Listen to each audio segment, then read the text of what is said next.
ನಮಸ್ಕಾರ. ಈ ಒಂದು ಕಲೆಮನೆಯ ಸಭಾಂಗಣಕ್ಕೆ ಯಾವಾಗ ಒಂದಷ್ಟು ಸ್ಫೂರ್ತಿಯ ಮೇಲಿಂದ ನಾವು ತಗೊಂಡು ಹೋಗ್ತೀವಿ. ಹಾಗಾಗಿ ಕುಮಾರವರು ಕರೆದಾಗ ಯಾವಾಗಲೂ ಇಲ್ಲ ಅಂತ ಹೇಳೋದಕ್ಕೆ ಮನಸ್ಸೇ ಆಗೋದಿಲ್ಲ.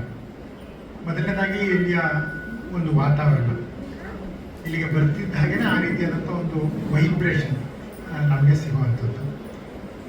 ಎರಡನೇದು, ಇಲ್ಲಿಗೆ ಬರ್ತಿದ್ದಾಗ ಈ ಥರ ಮಕ್ಕಳು ನಮ್ಮ ನಾಟ್ಯದ ವಸ್ತ್ರಗಳನ್ನು ಧರಿಸಿ ಇಲ್ಲಿ ಕೂತಾಗ ಅವರನ್ನು ನೋಡ್ತಿದ್ದ ಹಾಗೆ ಏನೋ ಒಂದು ದೇವಲೋಕಕ್ಕೆ ನಾವು ಹೋಗಿದ್ದೀವೇನೋ ಅನ್ನೋರು. ಯಾಕಂದರೆ ಆ ಮುಗ್ಧವಾದಂತಹ ಮುಖಗಳು ಅದಕ್ಕೆ ಆ ರೀತಿಯಾದಂಥ ಒಂದು ಸೊಬಗು, ಇದು ನಮಗೆ ಯಾವಾಗಲೂ ಸಂತೋಷವನ್ನು ಕೊಡುವಂಥದ್ದು. ಮತ್ತು ಇದು ಎಲ್ರಿಗೂ ಸಿಗುವಂಥದ್ದಲ್ಲ. ಈ ಕಲೆ ಅನ್ನುವಂಥದ್ದು ಎಲ್ರಿಗೂ ಸಿಗುವಂಥದ್ದಲ್ಲ. ಇನ್ನೂ ನೇರ ಕೇಳಬೇಕು ಅಂದರೆ ಶ್ರೀಮಂತರಿಗೆ ಸಿಗುವಂಥದ್ದು ಅಲ್ಲ ಈ ಕಲೆ ಅನ್ನುವಂಥದ್ದು. ಯಾಕೆಂದರೆ ಅದಕ್ಕೆ ಒಂದಷ್ಟು ಬಡತನದ ಟಚ್ ಇರಬೇಕಾಗತ್ತೆ, ಕಷ್ಟಪಡುವಂತಹ ಮನೋಭಾವ ಇರಬೇಕಾಗತ್ತೆ. ಹಾಗಿದ್ದಾಗ ಮಾತ್ರ ಒಂದಷ್ಟು ಸಾಧನೆಯನ್ನು ಮಾಡೋದಕ್ಕೆ ಸಾಧ್ಯ. ನಮ್ಮಲ್ಲಿ ತುಂಬ ಜನರನ್ನ ಕೇಳಿದಾಗ ಅದೇ ಹೇಳ್ತಾರೆ, ನನಗೆ ತುಂಬ ಓದಬೇಕು ಅಂತ ಆಸೆ, ಅದು ಮಾಡಬೇಕು ಅಂತ ಆಸೆ, ಇದು ಮಾಡಬೇಕು ಅಂತ ಆಸೆ, ಆದರೆ ಟೈಮೇ ಇಲ್ಲ ಹಾಗೆ ಅಂಥೇಳಿ ತಮಗೆ ತಾವೇ ಮೋಸ ಮಾಡ್ಕೊಳ್ಳುವಂಥದ್ದು ಇದೆ.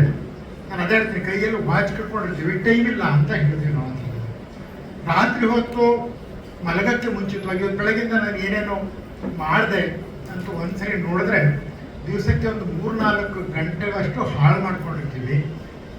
ಆದರೆ ಹೊರಗಡೆ ಹೇಳೋದು ಮಾತ್ರ ನನಗೆ ಟೈಮ್ ಇಲ್ಲ ಹಾಗೆ ಅಂತ ಅಂದ್ಕೊಂಡು ಅದು ನಮಗೆ ನಾವು ಮಾಡ್ಕೊಳ್ಳೋಂಥ ಮೋಸ. ಇಲ್ಲಿ ಕೂತಿರೋಂಥವ್ರು ಎಲ್ಲರೂ ಆ ರೀತಿಯಾದಂಥ ದೊಡ್ಡ ಸಾಧಕರೇ. ಇಲ್ಲಿ ಇಬ್ಬರಿಗೆ ಸನ್ಮಾನವನ್ನು ಮಾಡಿದಾಗ ಅವ್ರ ಬಗ್ಗೆ ಓದೋದಕ್ಕೆ 5-6 ನಿಮಿಷ ಒಬ್ಬೊಬ್ಬರಿಗೆ ಬೇಕಾಯಿತು. ಅದು ಬಹುಶಃ ಒಂದು ಬ್ರೀಫ್, ಇನ್ನು ಡೀಟೇಲ್ ಆಗಿದ್ರೆ ಬಹುಶಃ ಗಂಟೆಗಟ್ಟಲೆ ಅವ್ರ ಬಗ್ಗೆ ಹೇಳಬೇಕಾಗುತ್ತೆ. ಹೇಗೆ ಸಾಧ್ಯ ಆಯಿತು? ಬಹುಶಃ ಅವ್ರನ್ನೇ ಕೂತ್ಕೊಂಡು ಒಂದು ಸಂವಾದವನ್ನು ಮಾಡಿದ್ರೆ ಪ್ರಾರಂಭದಿಂದ ಇಲ್ಲಿ ತನಕ ಅವ್ರು ಯಾವ್ಯಾವ ರೀತಿಯಾಗಿ ಬೆಳೆದು ಬಂದರು, ಎಷ್ಟು ಶ್ರಮವನ್ನು ಪಟ್ಟರು ಅನ್ನುವಂಥದ್ದನ್ನು ನೋಡಿದಾಗ ಆ ರೀತಿಯಾಗಿದ್ದಾಗ ಮಾತ್ರ ಕಲೆ ನಮಗೆ ಒಲಿಯುವಂಥದ್ದು.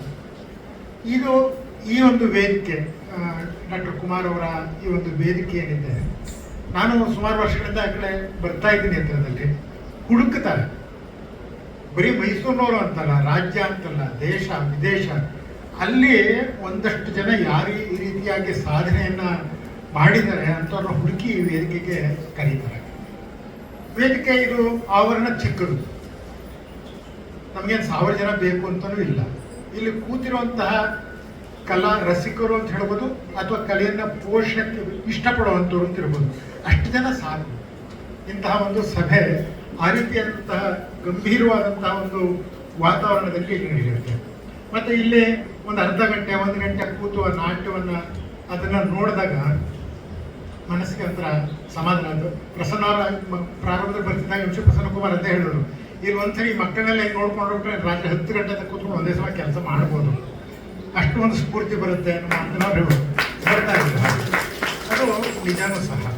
ಸೊ ಇಲ್ಲಿ ಯಾವ ಕೆಟ್ಟ ಆಲೋಚನೆಗಳೇ ಬರೋದಿಲ್ಲ. ಈ ಜಾಗದಲ್ಲಿ ಕೂತು ಈ ಒಂದು ವಾತಾವರಣದಲ್ಲಿ ಕೂತ್ರೆ ಖಂಡಿತವಾಗಿ ಯಾವುದೇ ಕೆಟ್ಟ ಆಲೋಚನೆಗಳು ಮನಸ್ಸಿಗೆ ಬರೋದೇ ಇಲ್ಲ. ಯಾವ ಹೊರಗಡೆ ಒತ್ತಡಗಳು ಯಾವುದು ನಮಗೆ ನೆನಪಿಗೆ ಬರೋದಿಲ್ಲ. ಸೊ ಆ ರೀತಿಯಾಗಿ ಇವತ್ತು ಒಂದಷ್ಟು ಜನ ಮಕ್ಕಳು, ಸಣ್ಣ ಮಕ್ಕಳು ಇಲ್ಲಿದ್ದಾರೆ. ಬಿಡಬೇಡಿ, ಈ ಸಾಧನೆಯನ್ನು ಮಾಡೋದನ್ನು ಬಿಡಬೇಡಿ.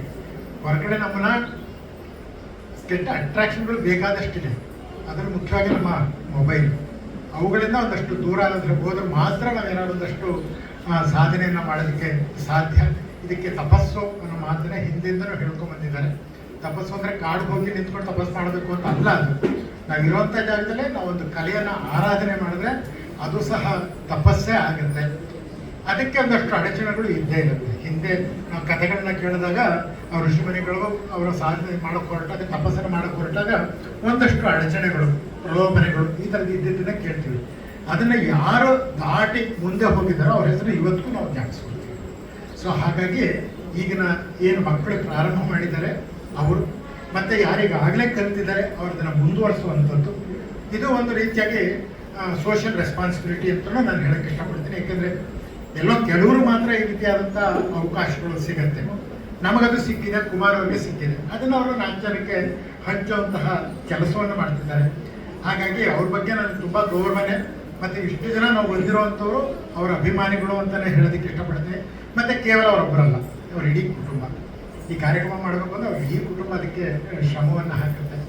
ಸೊ ಒಳ್ಳೇದಾಗಲಿ, ಎಲ್ಲ ಭಾಗವಹಿಸಿದ್ರಿ, ನಿಮ್ಮೆಲ್ಲರಿಗೂ ಒಳ್ಳೇದಾಗಲಿ ಅಂತ ಕೇಳ್ಕೊಂಡು ನಾನು ಮಾತಾಡ್ತೀನಿ.